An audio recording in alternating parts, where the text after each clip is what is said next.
joining me on a quilting tale today. My name is Shaylin and this is part 2 of my Quilters Anonymous Quilt Show video that I'm doing from a visit that I had a few weeks ago at the Evergreen Fairgrounds in Monroe, Washington. And if you didn't see the first video, I did a slideshow of some of the lovely quilts that were on display there. Lots of talent and inspiration and motivation to keep pushing my skills whenever I go to shows like this. This video is just to show some of the fun things that I found from vendors while I was there. So I just got a little assortment and I thought I'd just have you come in close here and see what I picked up. Alright, I will start with some patterns that I found. So I've been looking for a nice kind of Nordic star quilt pattern, and I'd had my eye on this one online from Lo and Behold Stitchery. It's called Knitted Star, and I have a really pretty Tilda solid. It's kind of a greenish blue color that I think would be great where this black fabric is here. So I was really happy to pick up that pattern from one vendor. There was another pattern designer there from Lamb Farm Designs, and I believe she's based in Oregon, but she had several cute patterns, including the samples. When I saw them in person, I just thought I need to get these patterns. This one I really love. It's called Well of a Time, and I love whales, so I thought I could do that maybe in some fun bright colors. This one is Crisscross Applesauce. It was a really pretty fabric with Corey Yoder fabrics. And this one is Benny Blue. It kind of reminds me of the Storm at Sea quilt pattern. So I'm really looking forward to making those. And then she had these cute little stickers. She gave me one. Another vendor was selling all kinds of threads. And so I got these multicolor variegated threads. Got this one. It's red, white, and blue, and so I have a patriotic quilt that I have plans for and thought that would be fun to do the quilting with, whether I quilt it myself or take it to be quilted. Maybe I can bring it in. And then this one is kind of Christmassy with red, green, and gold in it, so I have some Christmas quilts too I'd like to make, so I thought those will for sure get some good use out of them. I also picked up a bottle of this product called Flatter, made by a company called Soak. It smells amazing. This is Pineapple Grove, and I was asking the lady at the booth, what do you use this for? Is this like best press? And she said best press is good for stiffening and flattening the fabric. This one relaxes it and is good at getting those heavy creases out. So I'm looking forward to trying it. She said you can use it with both. Use the best press first and then go over it with this.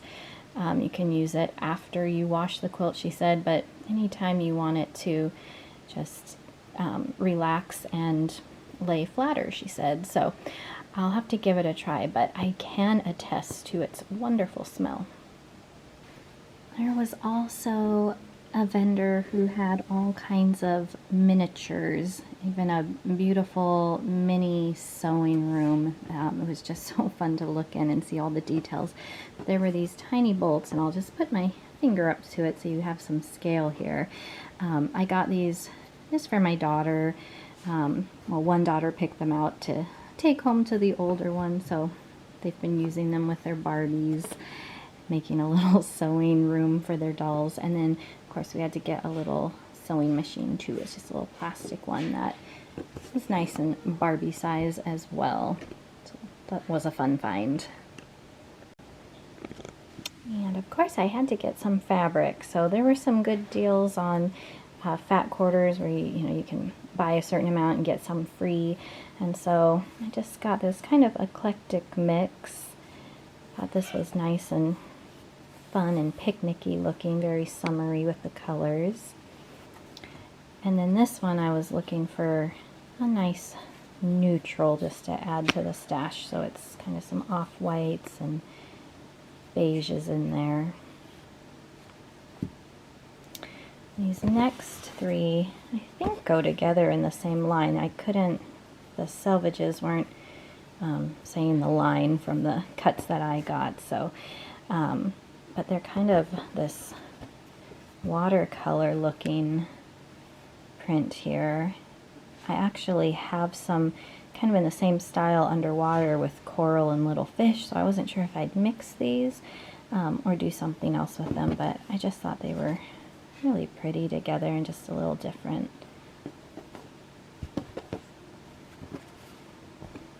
And then I just love to add to my red, white, and blue stash. I like the dainty little flowers and dots in this one.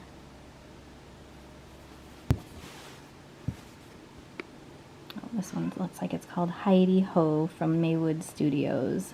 Kim's Cause by Maywood Studios. So, very pretty. And then I also got some more Sugar Creek fabric. I'm doing my Socialites 2, which is on my list to finish, but I'm using the Sugar Creek fabric, so I got a little bit more of this. I'm not sure, maybe I'll use it for a border.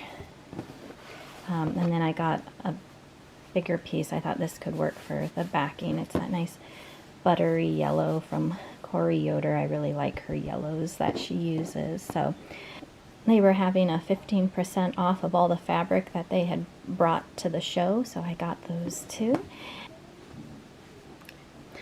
I also got this panel of different hymns and sayings. This is from Songbook, is the line here, and it looks like from Stephanie Slawinski of Fancy That Design House, and they had some that were multicolored.